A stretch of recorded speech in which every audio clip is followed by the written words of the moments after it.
And do you remember when you first heard it, what your experience was?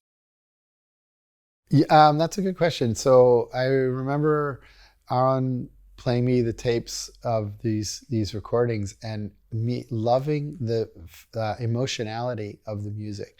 That there was at that time what I perceived was, very sad and beautiful, and at the same time goofy. What I perceived as goofy in time, the gestures in Jewish music that I used to see as goofy stopped being that, and it's really interesting when you look at the perception of people who are listening to Jewish music as newcomers to it. They hear that kind of circusy quality to it of these old recordings. But as I listened to it more and more, that was seemed less and less circusy and more almost emotional, almost sad.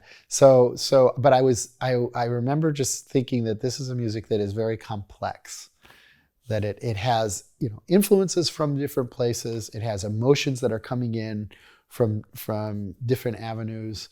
And I loved that. That's what I was always seeking when I was composing, was this confusion, cognitive dissonance, emotional dissonance, to try to create that in music. And here it was all in one package in Jewish music in a simpler way than you would find it, in modern compositions or something. But it was palpable. And it was also something that at that time, being a composer, I was working as an avant-garde composer in Austria.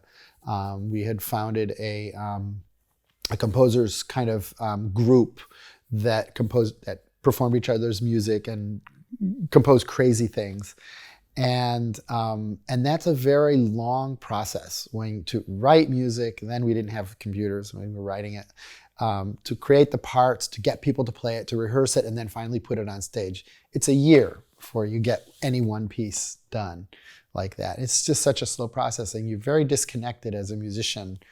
You're working on your own most of the time. It's kind of asocial in many respects. I mean, the classical music world is often like that. And music I discovered through, Jewish music is very, very social music. And that the loneliness that I felt as a composer disappeared in the Jewish thing, because you were playing with people, you were teaching, giving workshops, doing, and there was community that was involved all the time. It had a community function even, which you can't really say as much in the classical world or the modern composition world. It's performative. It's something that you create something, people play it, people listen to it. You're not convening around it, having them play with you, your audience, singing with you, playing with you. The whole community aspect is not there. And I think that was, I didn't realize how important that was until I was actually doing it, going, gee, I don't feel as lonely as a musician anymore. I'm playing with people. Yeah. So it was fun and community oriented.